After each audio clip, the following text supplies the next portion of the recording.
10장 혼자보다 둘이 더 좋은 이유. 아이작은 레이첼을 좋아했다. 그들은 어릴 때부터 친구 사이였다. 둘에게 육체적 매력은 그다지 큰 역할을 하지 않는 것처럼 보였다. 지난 수년 동안 둘은 거의 섹스를 하지 않았다. 레이첼이 한 번도 임신하지 않은 것을 보면 알 수 있듯이. 그렇다고 해서 혈기왕성한 아이작이 후손을 전혀 보지 않았다는 것은 아니다. 상당히 많은 아이들이 그의 혈통을 받고 태어났지만 모두 다른 어미들에게서였다. 레이첼과는 그는 그 대신 서로 함께 시간을 보내는 것을 좋아했다. 다른 수컷들이 그렇고 그런 위계 싸움에 말려들 동안 아이작과 그의 친구 레이첼은 약간의 옆으로 비켜서서 그 모든 소용돌이를 마치 다른 세계의 모습인 양 바라볼 뿐이었다. 사람들은 둘이 잔디밭에 나란히 앉아있는 모습과 과일을 먹는 모습, 그리고 몇 시간이고 서로 턱을 쓰다듬어 주는 모습을 볼 수 있었다. 만일 비비 원숭이에게 행복해 보인다라고 말할 수 있다면 이 둘이야말로 그러했다.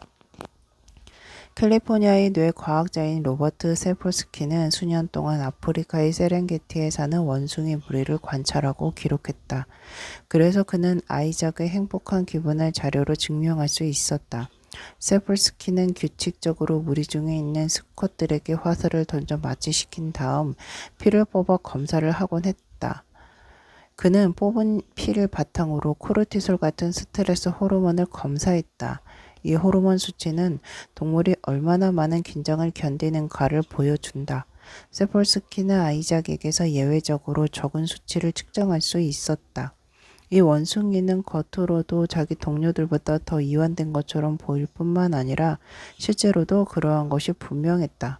세폴스키는 다른 동물들에게서도 비슷한 관찰을 할 수 있었다. 우정을 나누는 친구가 많을수록, 우정이 더 오래 지속될수록 원숭이는 스트레스를 적게 받는 것으로 나타났다. 동료들과 더 자주 어울리고 그들을 더 많이 보살필수록 삶의 괴로움은 그다지 큰 고민거리가 되지 않는 것처럼 보였다. 사회적 관계를 위해서 뭔가를 하는 동물은 한결 더 좋은 심리적, 육체적 상태를 유지했다. 스트레스는 행복한 기분을 약화시킬 뿐 아니라 건강도 해치기 때문이다. 아무튼 아이작의 경우 레이첼과의 우정은 보람 있는 일이었다. 동년배의 수컷들이 이미 오래전부터 병에 걸려 시들어가거나 싸움에서 죽거나 나이 때문에 완전히 힘 빠져 할 때 아이작은 여전히 생생한 모습으로 사바나에 앉아 친구 레이첼의 턱을 긁어주고 있었다. 친구가 있는 사람은 더 오래 산다. 동아리 활동은 인간에게도 좋게 작용한다. 친근한 목소리는 미소를 자아내고 아늑함을 느끼게 해준다. 외로움에 시달리거나 주변에 있는 사람들과 제대로 된 관계를 맺지 못하는 사람은 좋은 감정을 체험할 기회가 별로 없을 것이다. 우정이나 가족의 따스함은 행복이 잘 전개될 수 있는 좋은 토대다. 자신의 삶에서 우정을 지워버리는 사람은 세상에서 태양을 없애버리는 것이다. 라고 로마의 정치가 키케로는 말했다. 맞는 말이다. 현대사회의 연구 역시 타인과 함께하는 삶이 행복감이 얼마나 중요한가를 확인해 주고 있다. 영국의 사회심리학자 마이클 아가일과 다른 학자들이 보여주었듯이 타인과의 유대는 실제로 어떤 상황에서든지 삶에 대한 만족감을 높여주는 몇 안 되는 외적 요인 중 하나이다. 우정과 비교할 수 있거나 그보다 조금 더 큰 효력을 지닌 것은 연인과의 관계, 섹스의 빈도수, 그리고 운동 정도이다. 친구는 또한 오래 살도록 도와준다. 서유럽과 미국에서 수만 명의 사람들을 대상으로 행해진 많은 연구들은 이러한 결론에 도달하고 있다. 즉, 수명에 관한 한 사회적 관계는 평균적으로 흡연이나 고혈압, 비만이나 규칙적인 운동과 똑같은 정도의 영향력을 행사한다.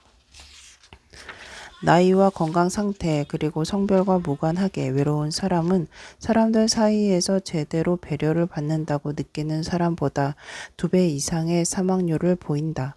흡연에 의한 사망률보다도 높은 수치다. 스탠퍼드 대학에서 실행된 한 실험은 이보다 더 인상적인 결과를 보여준다.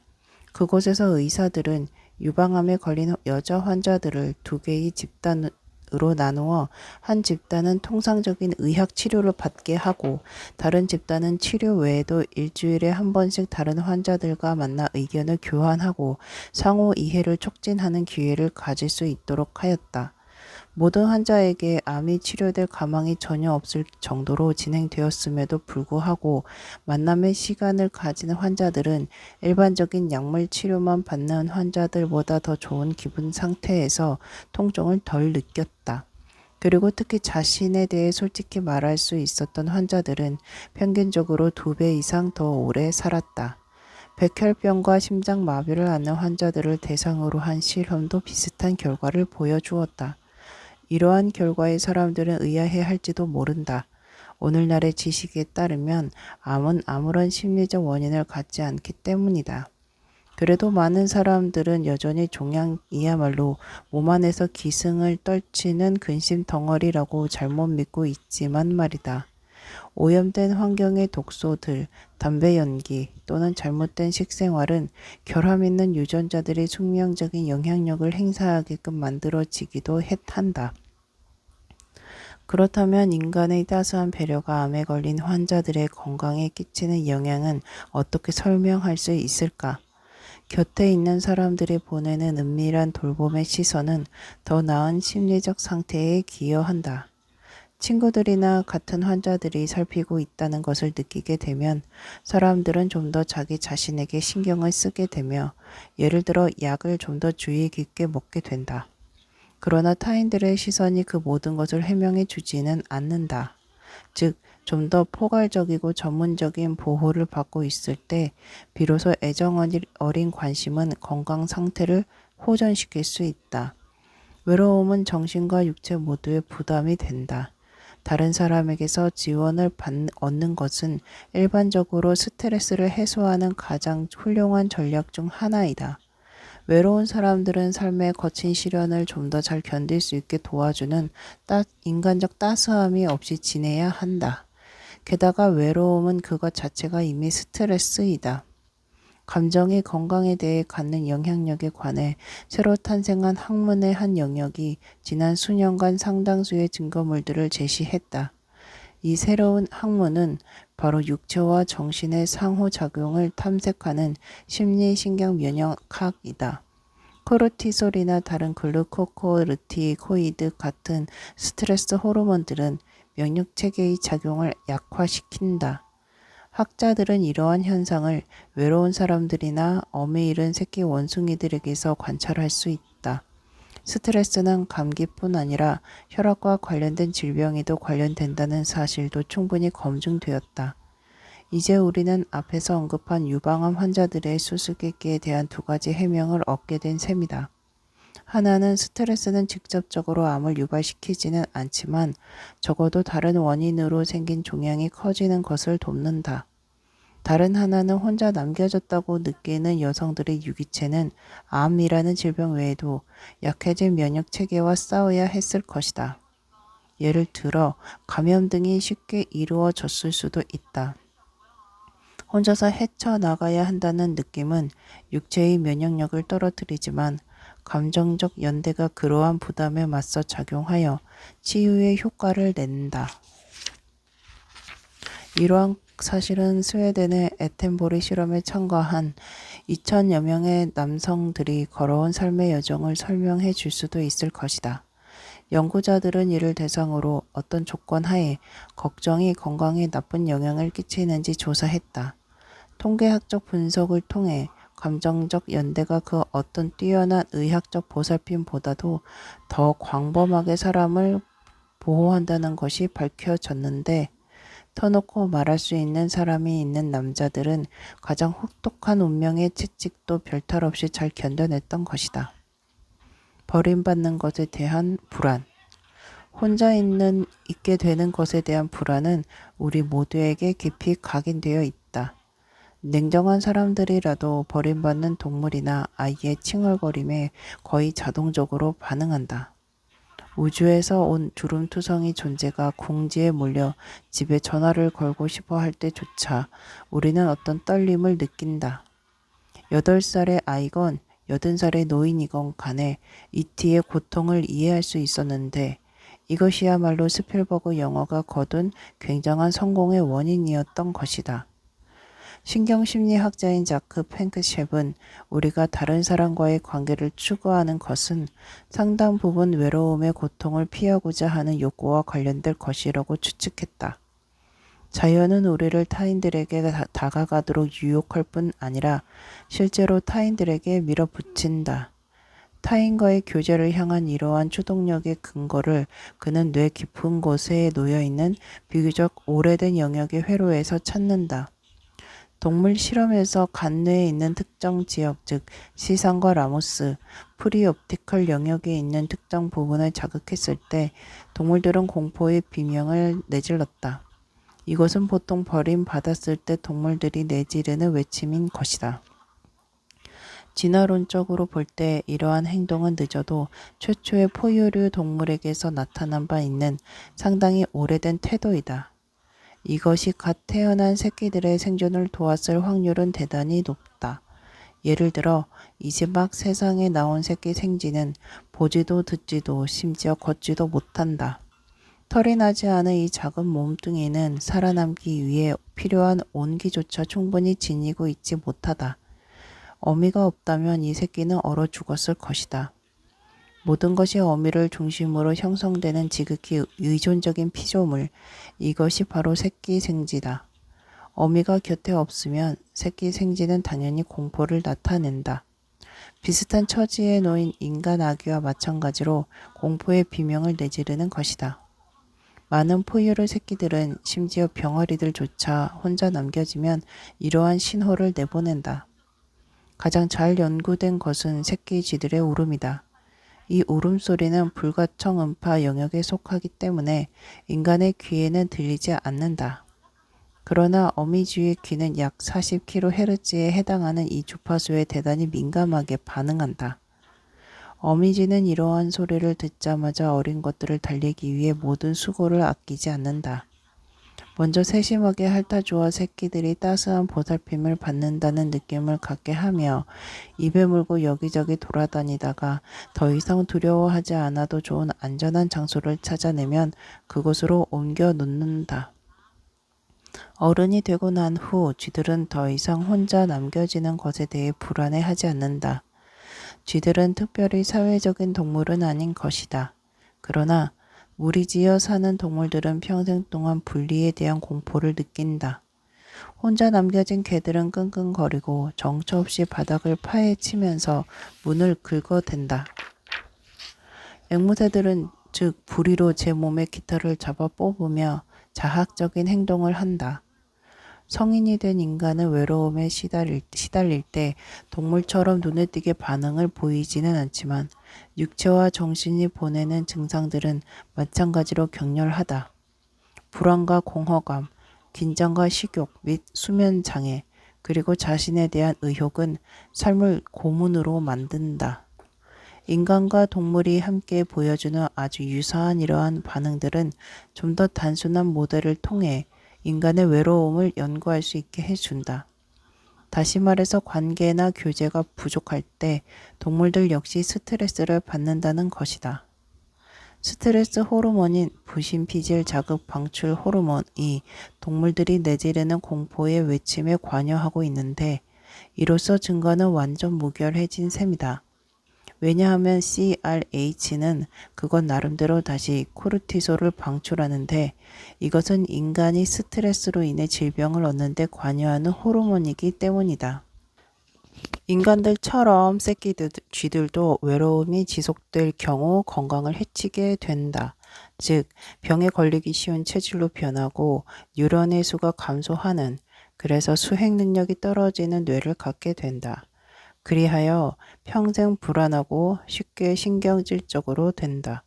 그와 달리 새끼 쥐들을 자주 쓰다듬어 줄 경우 형태를 갖추어 잘 자라게 된다. 즉 동일한 조건에 있는 다른 새끼들보다 50% 정도 더 빨리 성장한다. 인간의 아기들에게서도 동일한 것을 관찰할 수 있다. 마이애미 대학의 티파니 필드가 단순한 실험을 통해 보여주었듯이 쓰다듬는 행위는 성장을 촉구한다. 필드는 인큐베이터 안에 있으면서 사람의 손길을 거의 받지 못한 조산아들을 돌보기 시작했다. 그녀는 이 아기들을 하루에 3번씩 쓰다듬어 주고 가볍게 팔과 다리를 흔들어 주었다. 그러자 기적이 일어났다. 이 아기들은 눈에 띄게 빨리 성장하고 다른 병동에 있는 조산아들보다 더 건강해져 평균적으로 일주일 먼저 인큐베이터를 떠날 수 있었다. 반면에 비교적 오랜 시간 다른 사람들과 접촉하지 못한 아기들의 경우 그 결과는 쥐들의 경우보다 훨씬 심각했다. 아기들이 자라는 데 있어 다정한 말이 얼마나 중요한가는 시칠리아의 왕 프리드리히 2세의 실험이 잘 보여주고 있다. 그는 13세기의 최초로 심리학적 실험을 계획하고 실시한 사람이었다. 연구 충동이 강했던 이 군주는 인간의 자연 언어가 무엇인지 알아내고자 했다. 이를 위해 그는 아직 말을 하지 못하는 어린아이들을 따로따로 독방에 유폐했다.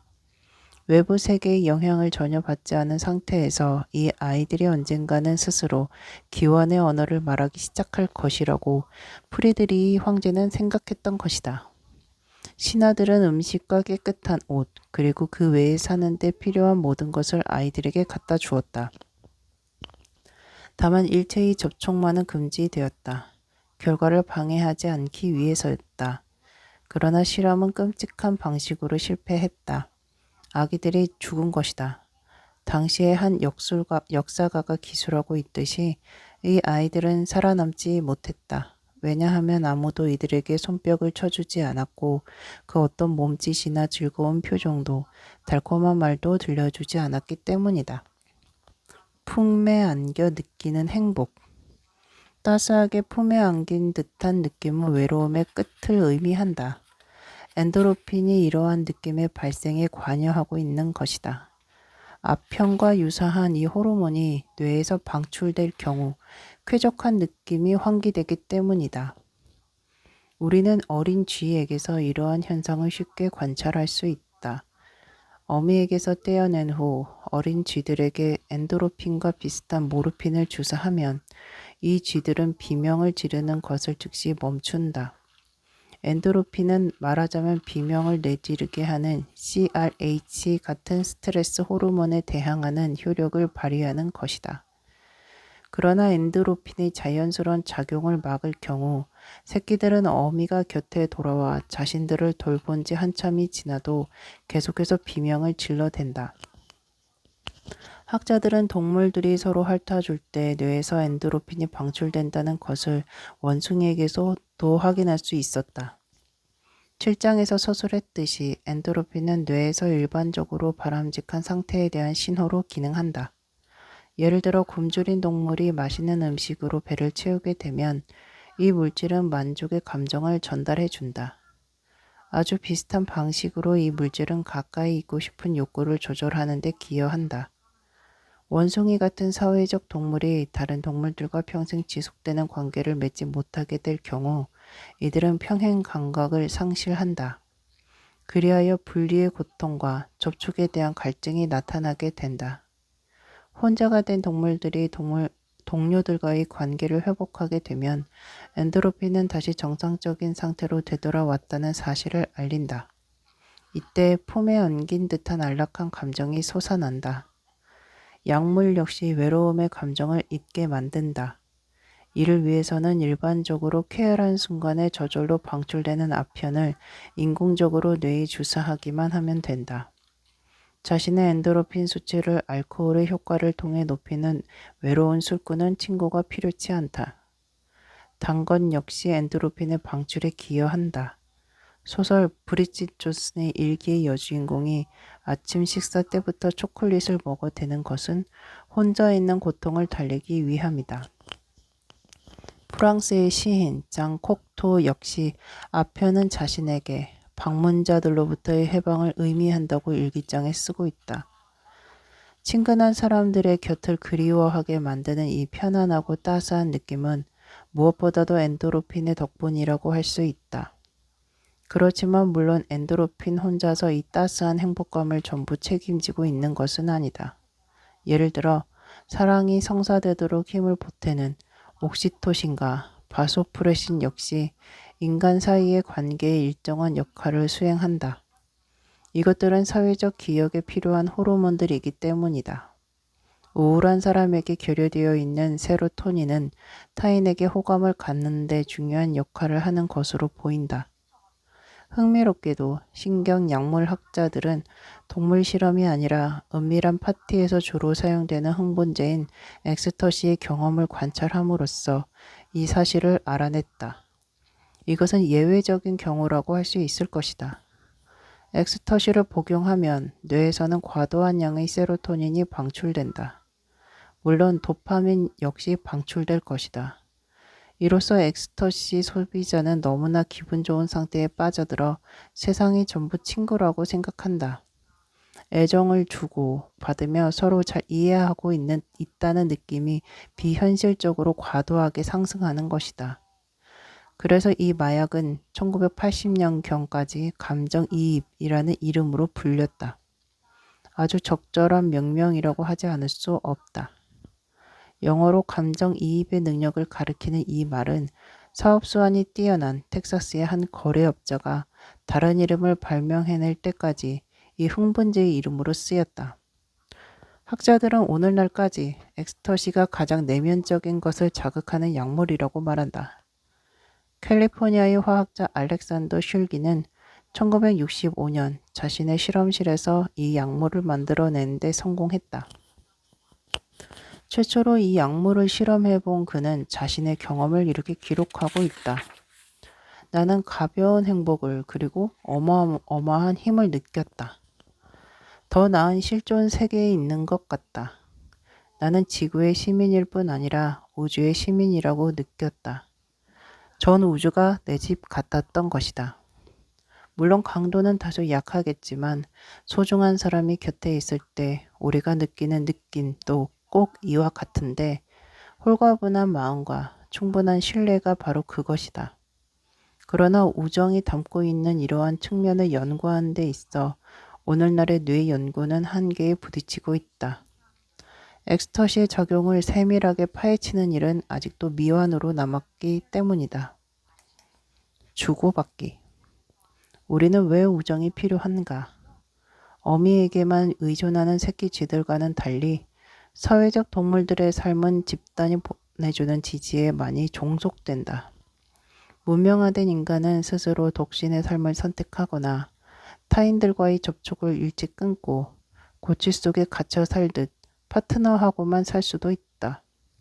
그러나 좀 더 원시적인 사회에서 혼자 살거나 짝을 지어 둘만 사는 것은 실질적으로 살아남을 가능성이 전혀 없는 삶의 형태였다. 위험에 처했을 때 종족만이 보호와 도움을 줄 수 있었던 것이다. 그러나 갓 태어난 아기와는 달리 어른은 대가 없이 다른 사람에게 먹을 것과 애정을 요구할 수 없다. 그리고 어릴 때처럼 어떤 경우에건 어머니가 보살펴 줄 것이라고 기대해서도 안 된다. 그 역시 내가 줄 수 있어야 한다. 이렇듯 우리의 삶은 모두에게 도움이 되는 방식으로 나누도록 되어 있다. 물론 모든 사람이 모든 사람과 동일한 방식으로 주고받지는 않는다. 가까운 사람일수록 서로 많이 주고받으며 서로 많이 주고받을수록 그 관계는 더욱 친밀해진다. 공동체 내에서 이러한 규칙들이 존수되는 방식을 잘 알기 위해서는 상당한 수준의 지적 능력이 필요하다.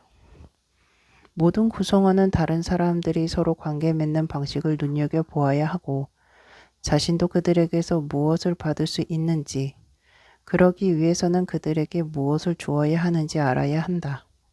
그에 비하면 단둘이 짝을 지어 사는 것은 적어도 동물들에게는 아주 단순한 일이다. 우선 상대방을 알아볼 수 있으면 되고 그 다음에는 무조건 서로를 위해 존재하면서 새끼를 낳으면 되는 것이다. 유인원처럼 지능지수가 높은 존재만이 우정이나 변화 가능한 사회적 역할 등 좀 더 복잡한 공동체 생활을 꾸려나간다. 반면에 쥐나 새 또는 좀 더 단순한 뇌 구조를 가진 다른 동물들은 짝짓기와 함께 생존에 필요한 집단 생활만을 영위할 수 있다. 많은 원숭이들은 공동으로 먹이를 구하고 서로 힘을 모아서 적에게 대항한다. 원숭이들의 이러한 연대는 우정의 상호 의무가 어떻게 발생하는지에 대한 좋은 실마리가 된다. 원숭이들 사이의 관계는 인간들 사이의 관계보다 한결 명료할 뿐 아니라 인간들처럼 그렇게 화려한 언어를 사용해 사태를 안개에 휩싸이듯 모호하게 만들지 않기 때문이다. 우리는 누군가를 좋아하게 되면 그를 기꺼이 식사에 초대한다.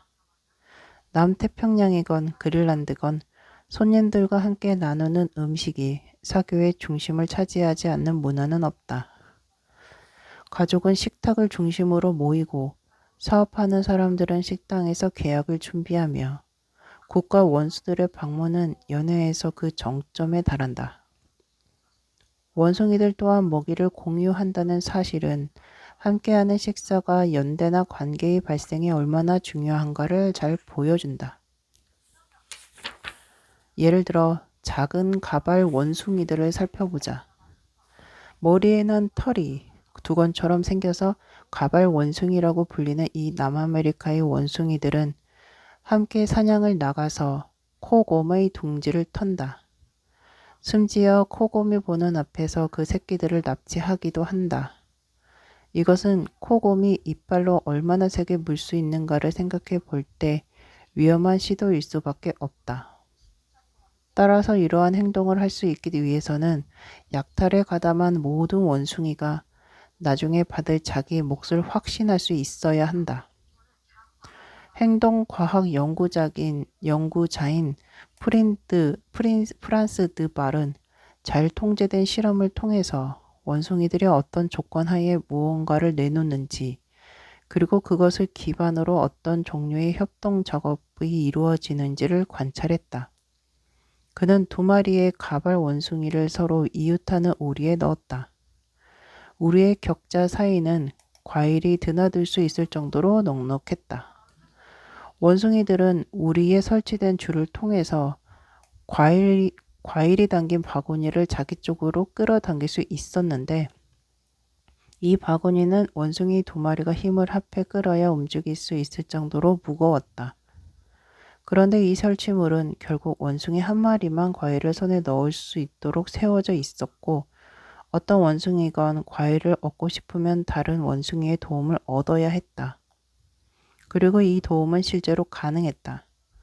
따라서 다른 원숭이는 수고의 대가가 지불되리라는 기대하에 도움을 주었던 것이다. 이렇듯 가발 원숭이들은 다른 원숭이의 공정한 처사를 기대해도 좋을 만큼의 공동생활 능력을 지니고 있다. 그러나 이들의 신뢰에는 한계가 있다. 이들은 수고의 대가가 직접적으로 눈앞에 놓여 있을 때에만 다른 원숭이를 돕는다. 도움을 받은 원숭이가 지금 당장이 아니라 얼마쯤 시간이 지난 뒤 보답을 할 수도 있다는 것은 이들로서는 상상할 수 없는 일이다. 따라서 이들이 맺은 연대는 길게 지속되지 않는다. 그렇기 때문에 가발 원숭이들은 항상 원점에서 새로 출발해야 한다. 이들은 파트너의 견고한 관계를 알지 못하는 것이다. 하지만 좀 더 지능이 높은 원숭이들의 경우는 이와 다르다. 침팬지들은 수년간 지속되는 관계를 맺을 뿐 아니라 다른 종류의 도움을 서로 주고받는다. 한 원숭이가 다른 원숭이의 털을 긁어주면 이 원숭이는 다른 기회에 자기 먹이의 일부를 나누어 준다거나 공동의 적에 함께 대항한다거나 하는 방식으로 이것에 보답한다. 침팬지들의 삶은 끊임없는 주고받음으로 이루어져 있다. 함께 사냥을 나가고 어미들은 서로 번갈아가며 새끼를 돌보며 서열이 높은 수컷들은 다른 수컷들과의 좀 더 복잡한 연대를 통해 지원을 받는다. 이것은 우리 인간 사회의 정치와 사업에서 볼 수 있는 힘의 관계와 통제를 상기시킨다. 이러한 상호 존속의 연결망은 모든 구성원이 다른 동료들의 성격과 이해관계를 알 수 있을 때, 그리고 그들에게서 무엇을 기대할 수 있을지 알 때 생겨난다. 침팬지 역시 언젠가는 그에 대한 보상을 받을 수 있으리라는 확신할 수 있을 때에만 동료에게 무엇인가를 나누어 준다. 가발 원숭이와는 달리 높은 지능을 지닌 이러한 동물들에게는 힘의 분배와 균형에 대한 기대치가 있는 것이다. 이들의 기억력은 마치 장부 기록자처럼 오랜 시간 동안 주고받으며 경제학을 세세히 추적한다. 이렇게 해서 드 말은 그위니라고 불리는 한 암컷 침팬지의 경우를 관찰하여 기록할 수 있었다. 즉, 그위니는 자기 먹이를 남에게 나누어 주려 하지 않았다. 그런데 이런 그위니가 다른 동료들의 먹이를 먹으려 하자 이들은 마찬가지로 그위니를 거부했다. 몸으로 느끼는 상대방에 대한 호감. 물론 침팬지 머릿속에서 어떤 생각이 오가는지 우리는 알 수 없다. 그러나 자기만 아는 그인이를 침팬지들이 좋아하지 않는 것은 분명하다. 원숭이들도 그러한 감정을 느낄 수 있다. 인간에게서도 우리는 동일한 것을 관찰할 수 있다. 즉, 누군가를 경험하게 되면 그 경험을 근거로 좋음과 좋지 않음의 감정이 형성된다. 놀랍게도 이 반응은 앞서 일어난 사건들에 대한 의식적 기억 없이 발생한다. 즉, 다른 사람들을 만날 때 우리가 보여주는 반응들은 가슴속에서 나오는 느낌의 기반을 둔 것이다. 이것은 때로 의식적인 심사숙고보다 훨씬 더 강력하다. 왜 그런지 그 이유는 잘 모르는 채 누군가를 좋아하는 경우가 종종 있지 않은가. 신경학자 안토니오 다마시오는 데이비드라는 감염의 환자를 실험 관찰하여 우리가 타인에 대해 갖게 되는 그러한 태도가 어떤 방식으로 형성되는지를 보여주었다. 데이비드는 뇌 손상으로 인해 기억장애를 겪고 있었다. 그의 기억장애 현상은 의학 연구가 이제까지 발표한 것 중 가장 심각한 것이었다. 그는 누군가를 새로 만나게 되면 그의 얼굴도 목소리도 그리고 이름도 기억하지 못했다. 자신과 그 사람 사이에 무슨 일이 일어났는지에 대해서도 그는 전혀 기억하지 못했다. 다마시오는 자신의 동료 두 사람이 데이비드와 일주일이 넘도록 계속해서 관계하게 만들었다. 이 두 사람 중 한 사람은 극단적일 만큼 친절하고 우호적인 반면 다른 한 사람은 거칠었다. 거친 사람은 데이비드가 원하는 것을 전혀 들어주지 않았고 극도로 길고 지루한 심리학적 테스트로 데이비드를 끌어들였다. 일정한 시간이 흐른 뒤 다마시오는 데이비드에게 이 두 동료의 사진을 보여주고 두 사람 중 누구에게 도움을 청할 것인지 누구를 친구라고 생각하는지 물어보았다. 데이비드는 물론 이들을 전혀 기억할 수 없었다. 그런데 아무런 망설임 없이 자신에게 호의적이던 사람의 사진을 가리켰다. 다른 또 한 사람은 젊고 아름다운 여성이었는데도 데이비드는 한 번도 선택하지 않았다. 데이비드는 이 사람에 대해 그 어떤 나쁜 경험도 이야기할 수 없었다. 그러나 그가 겪은 체험은 자신도 알지 못하는 사이에 일종의 감정을 형성했고 이 감정은 쉽게 말해서 좋지 않았던 것이다. 이것은 극단적인 경우이다. 건강한 사람들은 자신의 느낌을 어느 정도 설명할 수 있다. 그럼에도 불구하고 뇌가 두 개의 상이한 방식으로 경험을 저장한다는 사실을 알려준다는 점에서 데이비드의 사례는 관심을 불러일으킨다. 마치 영화가 이미지와 음향을 따로 저장하는 것처럼 말이다. 한편으로 뇌는 의식적인 기억 작업을 수행한다. 이것은 영화의 이미지들이 한 장면 한 장면 펼쳐지는 것과 같다. 그러나 다른 한편으로는 뇌는 그와 무관하게 우리가 그 해당 순간에 체험한 감정을 기억한다. 적합한 자극이 주어질 경우 이 감정들이 다시 환기된다. 그러나 이때 다른 곳에 저장된 장면들이 동시에 의식될 필요는 없다. 우리는 장면을 보지 않고서도 영화 음악을 듣는 것이다. 감정의 기억들은 가시적이지 않은 방식으로 발생하고 장면의 기억들은 가시적인 방식으로 발생한다. 데이비드의 경우 파괴된 것은 바로 이 가시적인 기억 체계였다. 따라서 애정은 가시적이지 않은 기억이 행하는 결과이고 의식적인 기억보다는 느낌에서 발생한다. 감정의 기반을 둔 어떤 긍정적인 선입견이 미리 마련돼 있어야 우정이 성장할 수 있다. 그러한 긍정적인 선입견이야말로 주고자 하는 마음을 개발시키며 상대방이 가진 장점을 알아볼 수 있는 예리한 눈을 마련해 주기 때문이다. 이런 방식이 아니면 타인과의 관계는 앞으로 나아가지 않는다. 즉, 신뢰가 생겨야 그것을 바탕으로 주고받음의 좀 더 폭넓은 행위가 가능해지는 것이다. 행복의 공식 1. 외로움은 정신적인 스트레스를 줄 뿐만 아니라 면역력을 약화시켜 건강에도 나쁜 영향을 끼친다. 감기에 걸렸을 때는 감기약보다 위로해 줄 수 있는 좋은 친구를 찾아라. 2. 우정이나 가족의 따스함은 행복이 잘 전개될 수 있는 좋은 토대다. 화려한 싱글에게도 친구는 필요하다.